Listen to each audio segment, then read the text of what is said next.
At my brother's fancy birthday party, my family told me, right in front of everyone, that I should give him my penthouse. When I said no, my mom slapped me. That night, I decided to get revenge, something that would make sure they never messed with me again. Hi, Reddit. My brother's 35th birthday was supposed to be just another tiring family event. I usually fake a smile, keep my feelings inside, and wait for it to be over.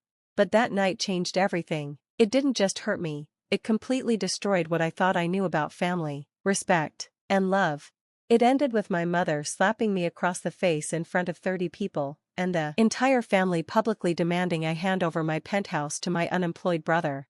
I walked out that night, branded the villain, but inside, I felt something I hadn't in years, free. Let me start from the beginning. I'm 31, single by choice, fiercely independent, and successful in a way that made my family deeply uncomfortable. I was the first to go to college. I didn't stop there. I earned an MBA, launched a tech startup in my late 20s, and sold it 2 years ago for a multi-seven-figure sum. With that money, I bought my dream home, a luxury penthouse with floor-to-ceiling windows, a rooftop garden, and a private elevator.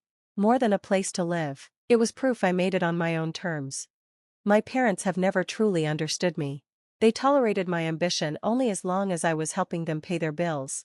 When I sent David, my older brother, to rehab for the second time, they nodded with relief. But the moment I started setting boundaries, they branded me selfish and arrogant.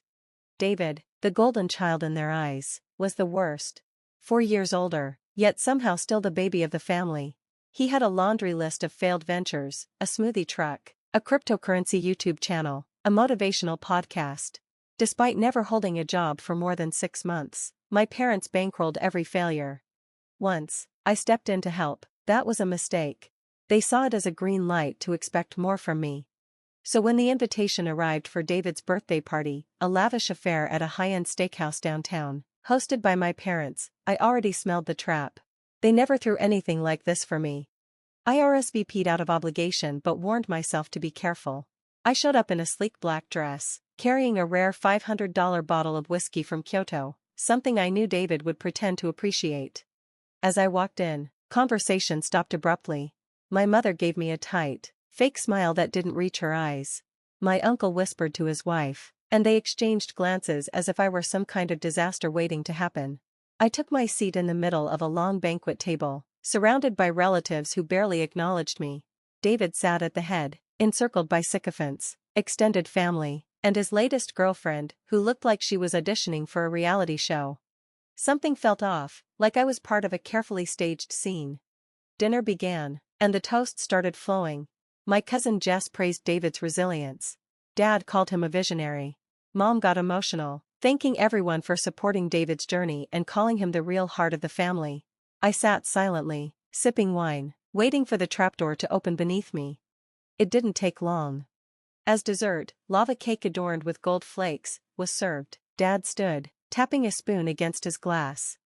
"We're not just here to celebrate David's birthday," he began, eyes fixed on me, "but to support his new beginning. He's focused, determined, and has a vision, but every great man needs a launch pad, and that's where you come in, sweetheart." The room turned icy, every eye locked on me. "We think it's the perfect time for you to pass on your penthouse." I blinked, laughter bubbling up for a moment because I thought it was a joke. It wasn't. Mom jumped in, her voice rehearsed and cold. "You live there alone. That space could help David. He needs an office, a place to create. We all agree, this is how you can support him, like family should." My blood ran cold.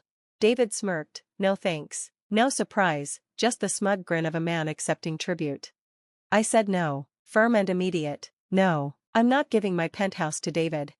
Silence fell, heavy, suffocating. Dad called me petty. Uncle scoffed, asking what I needed all that space for anyway. A cousin said it would be temporary, just a year or two, to help David get on his feet. I stood, voice rising, eyes blazing.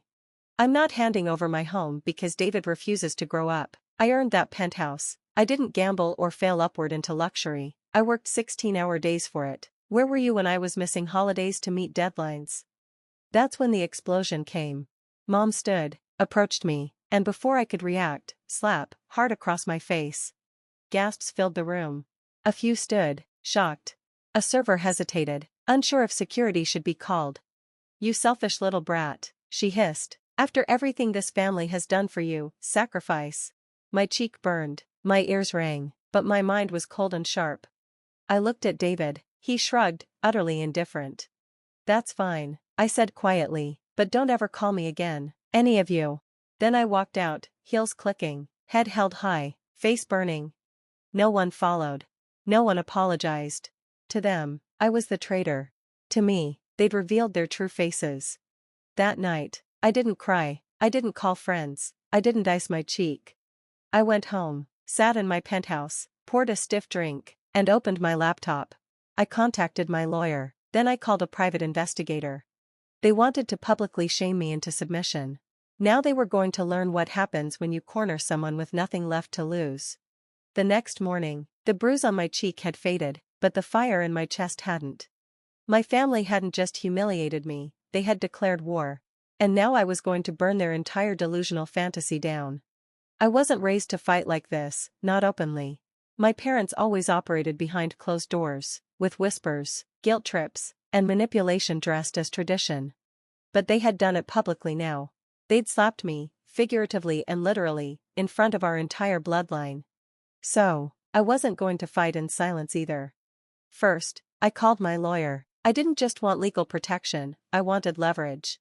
I had him pull every deed, trust, shared asset, and family account I'd ever contributed to. I wasn't just keeping my penthouse, I was drawing a legal line between myself and the rest of the family so thick it could be seen from space. Then I called Grace, a private investigator I'd worked with once before when a business partner tried to embezzle from my startup. She was cold, brilliant, and meticulous. "I need everything on my brother and my parents," I said flatly. "I don't care if it's ugly, I want the truth, business records, loans, assets, shady payments, lies, all of it." She didn't ask questions, she just said, "Give me a few days." While she dug, I handled the emotional chessboard.